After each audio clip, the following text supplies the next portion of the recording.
introducing myself by my first name. A lot of changes are great. This week at Bungie, we're making the most of your ghosts. This is pretty awesome. Last week, a new exotic became available to add to your collection, and we celebrated Destiny's birthday. I'm still keeping an eye out for pictures of attempts at making that cake. I'm going to try to have my mom make that cake. Things are a little quieter this week, which makes it a great time to take advantage of double rewards being offered for completions of the ordeal this week. You love to see it when a bug becomes a feature. Speaking of upcoming features, this is where it gets awesome. Customizable ghosts, which, on that note, we haven't had anything to do with our ghosts outside of fashion items since D1. D1 they actually had a power, and we had artifacts that actually did things that were kind of interesting. Like Gillion, you had Scory, which charged your supers, and then they nerfed it a little bit where you couldn't charge your super all the time. So it was pretty interesting. A Guardian's Ghost is the most trusted ally, and is tasked with keeping them in the fight. Your ghost isn't just in charge of bringing you back from the brink, it also comes with perks and a wide range of cool looks to choose from. We have some changes planned for your floody friends, and asked designer Mina Jasinski to tell us about what her team is doing to improve how you customize your ghosts. And this is Mina Jasinski talking.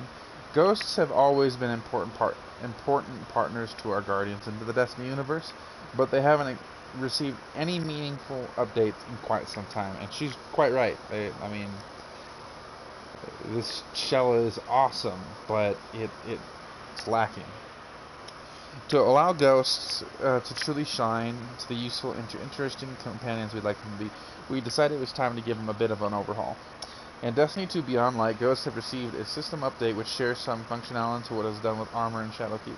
Here's a brief outline to what to expect. Ghost shells will now have energy levels and access to mods with various energy costs instead of being preloaded with specific perks. This I like. A selection of mods will be available on all ghost shells by default, while the remaining ones will be obtainable via various gameplay sources. Kind of like enhanced targeting mods and stuff that are only available during like Iron Banner and stuff like that. They drop higher and stuff like that. And like raid mods, and we'll get at that in a future video about raid specific perks coming back. I hope that they do that change, since they're making a change to more MMO type game. While the remaining this treatment has been applied to all ghosts outside the general shell. I already read through the first part. So you can use your favorite ghost shells regardless of the tier. So outside the generalist, you can use purple, white, exotic ghost shells. Pretty much is what that means. A selection of mods will be available on all ghosts by default, while the remaining ones will be obtainable by various gameplay sources. I've reread this, that's my fault. Information on where to find these mods can be learned from the collections. Ghost mods will be obtained from gameplay reward loops and will not be purchasable from Eververse. Thank you, Bungie. Thank you. Ghosts now have 4 mod slots. 3 are unlocked by default, and the 4th is unlocked by mastering the ghost shell. One of our ghosts with this update was to separate visuals from functionality. We wanted any ghost shell to be viable and still have access to highly useful mods, regardless of the tier or source. You'll be able to select your favorite ghost shell based on appearance without any detriment to your experience. Whether you purchase a ghost shell from Eververse, earn it from the newest raid, or pull an old favorite from your collections, your ghost will have access to all the same mods across your account. From there, you can increase energy levels on your favorite ghost shells and set each of them up with different mod combinations of your choosing. As mentioned above, ghosts will now have access to a total of 4 mod slots, each with their own unique mod selection. There will be an experience mod slot, a tracking mod slot, a master, and an economic mod slot. And I'm assuming economic is like strike glimmer, cores, trying to get more enhancement, or like higher drop rates for golf balls and enhancement prisms and the like. The tracker, I'm assuming just a tracker. And economic, the experience mod slot is probably like guiding light. All experience games by 10%. So yeah. And an activity mod slot to the last, which we unlock on the ghost, is masterwork at 10 energy. Kind of like everything else. Probably need, honestly, an extended shard or 2, maybe even 3 to upgrade it. We don't know how much it's going to cost. You'll be able to mix and match the mods from these categories however you like. With respect to energy limits, obviously, mod slots each have a selection of mods that can be combined to fit your playstyle. For example, a Crucible focused player who wants to grind out material and earn XP turns their seasonal rewards tracker might choose Guiding Light, Meager Glimmer Booster, and Lesser Core Harvest. Lesser cores, probably talking about enhancement cores. There's enhancement prisms, and then there's ascendant shards, which are called golf balls. There are a variety of combination that can be set up. There's a variety of combinations that can be set up on different ghosts to suit whatever goals you might be chasing at the time. For those wondering what will happen to the old ghost perks, most have been brought forward largely unchanged as default unlocked mods. In some cases, such as the destination-specific material or cache trackers, those mods have transformed into globally effective non-destination specific versions of themselves for better utility. Energy costs for those mods now reflecting increased flexibility, and the mods must be earned from various vendor engrams. Kill Tracker and Leviathan boss kill perks will remain intrinsic only on their specific ghost shells. Even with these changes, you'll still be able to build the most popular exotic combinations that were available previously, such as Guiding Light and Treasure Hunter, along with a plethora of new combinations. We hope these changes allow you to interact with your ghost more meaningfully and help you to set up a variety of ghost shells that suits your playlist activity. And they give you a picture of the Chiropterian shell. It's the bat ghost shell, fitting since the Halloween event is right around the corner. And it shows tier 7 energy, and they have a selection on the second mod slot. And it's got 1, 2, 3, 4, 5, 6 blinding light.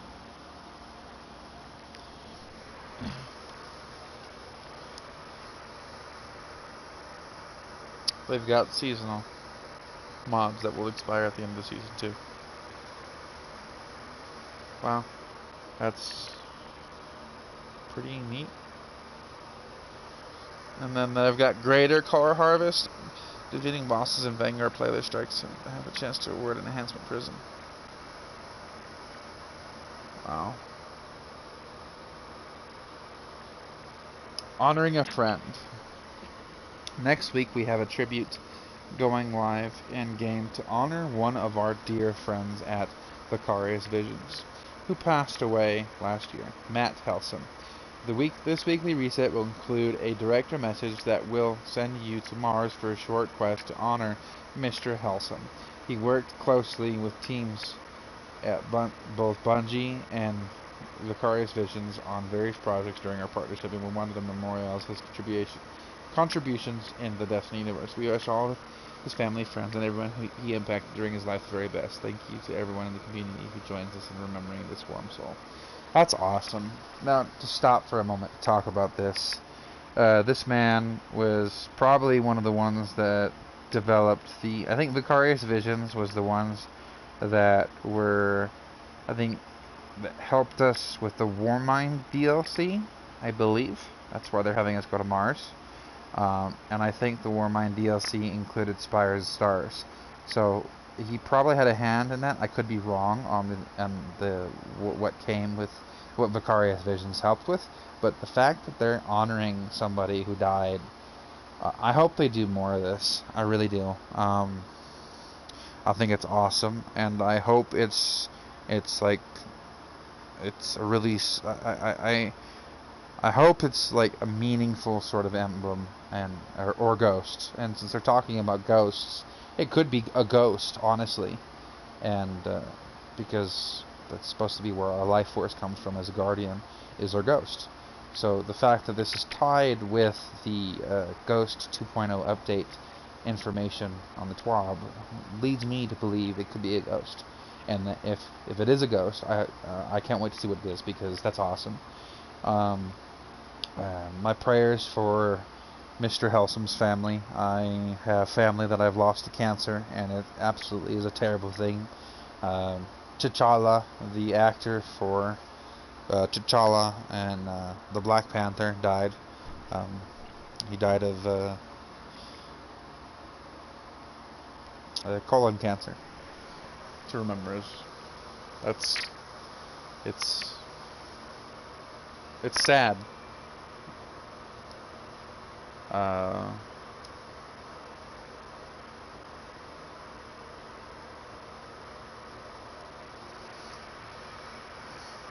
It really is. It's those sort of things. I mean, I can't imagine what his family's going through and what Chadwick's family's going through, and I know I personally have gone through that. My grandmother went through a cancer scare, and she is like dear to my heart. My great-grandfather, he died of cancer, so I can greatly sympathize with his family, and my personal prayers for Mr. Helsum's family, and I pray that God will give them the absolute most love and warmth in the entire world. Yeah. Continuing onward in the deal, the TWAB, X marks the pass. Now we turn things over to player support team with the latest unknown issues and upcoming fixes. This is their report. Xbox Game Pass and expansion availability. Next Tuesday, September 22nd, Destiny 2 will be available on Xbox Game Pass at 8 a.m. Pacific Time. However, players won't be able to access the Forsaken or Shadowkeep until 10 a.m.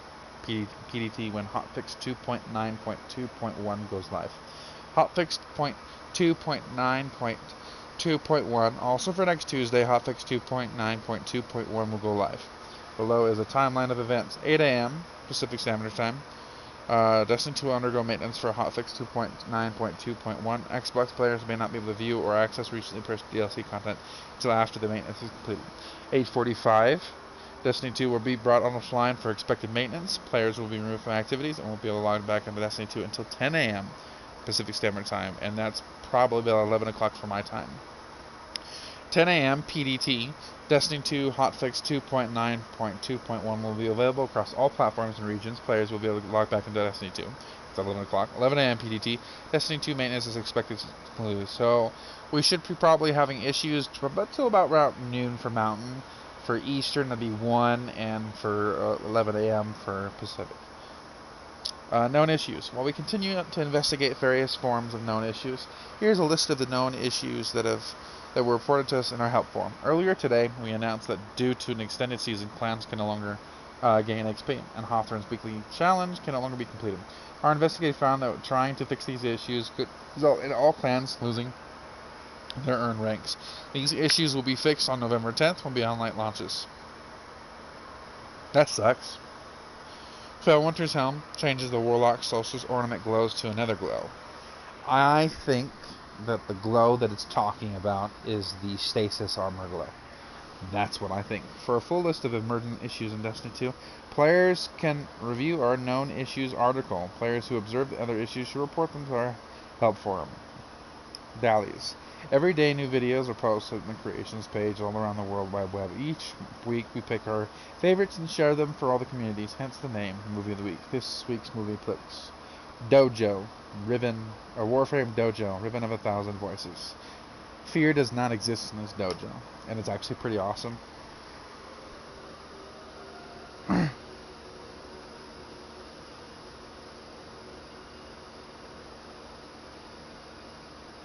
They did a really great job. His chamber is to be sealed.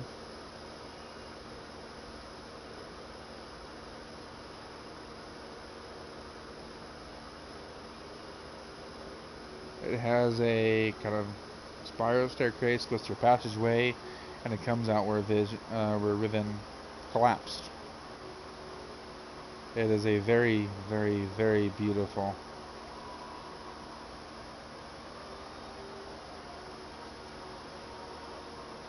tribute to the Lazarus raid.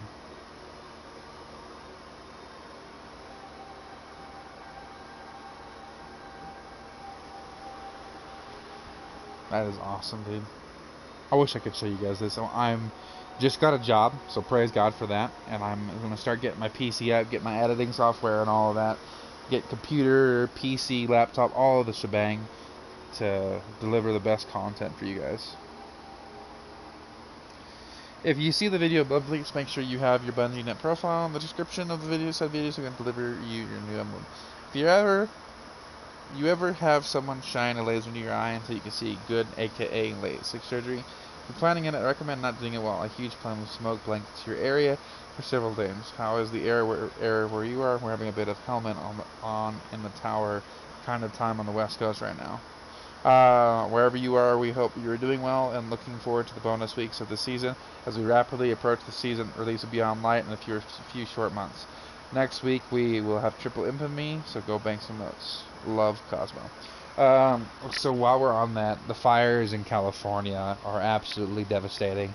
So prayers to the families that have suffered for those fires. Some thoughts regarding the ghosts. I am super excited that they're finally doing something with ghosts. So everything in my inventory has a purpose outside of this. There's really no purpose. I could go without those perks and I wouldn't notice a difference. And they're wanting to change that. I like that. They're changing it to a more MMO style game where everything in your inventory kind of fits together and it helps you in the game. So I'm hoping they put a power level on it, so you have to find the ghosts again. Sure, that's a lot of stuff that you have to find, but honestly, we need to be able to do stuff with our ghosts and the like. For ghosts who project an aura of ferocity, that ghost shell is no longer available, but I'm using this as an example.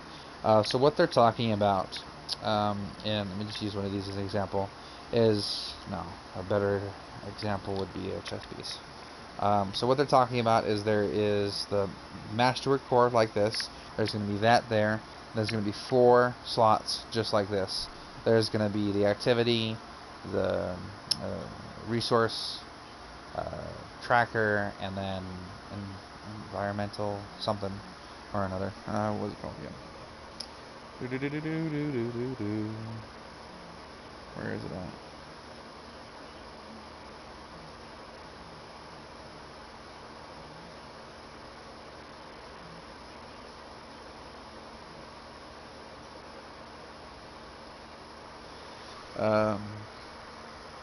Meager Glimmer Booster. Oh. Experience. Experience. Tracker.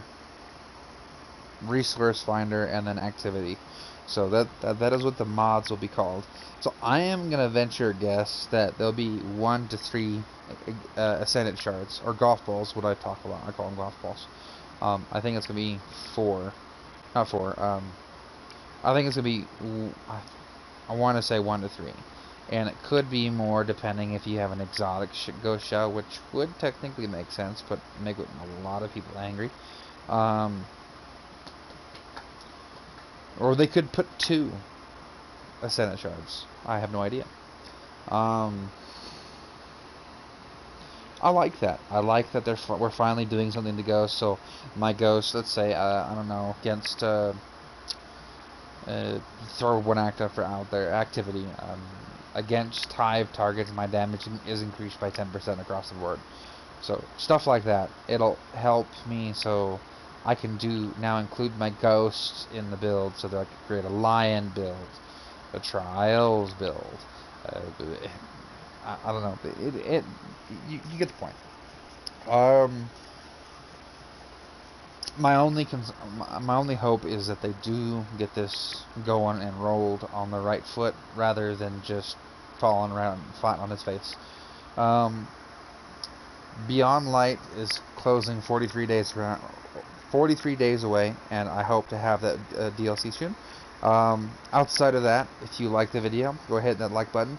Subscribing helps out my channel. My goal is now to get to 200 subscribers, then 3, then 4, then 5, then 6, then 7, then 8, then 9, then 1,000. and it'll be likewise. Those are sub goals. My main goal is to get to 1,000, and that's when I actually start making money. I'm working at a job right now, and I will be doing my best to provide the most quality content. And you'll be noticing an update to my channel as far as the identity of what I stand for and what I want to be known as. We're all guardians at different journeys, and as for my brothers in Christ, we all know that we strive against the flesh and the upward call of Christ towards God in Christ Jesus. We strive against the flesh, so we're always working to get better, and that inspired me. I want my channel to help others get better at Destiny or any other game that they want. So whether it's PvP or PvE, my main focus is PvE, but like I want to help people get better. I absolutely believe that no matter who you are, how old you are, what your disability is, that you can get better at this game and enjoy the activities that everybody else enjoys. So that is what's going to be my identity of my channel, and you'll be noticing an update to my about me from my channel on YouTube. And also I am trying to come up with an end line for an exit, and I hope you guys like it. It'll probably be written in Hebrew. I'll say it in English and then in Hebrew. So look forward to that. And well, Guardians, you have a wonderful day. God bless, and see you all in the next stream.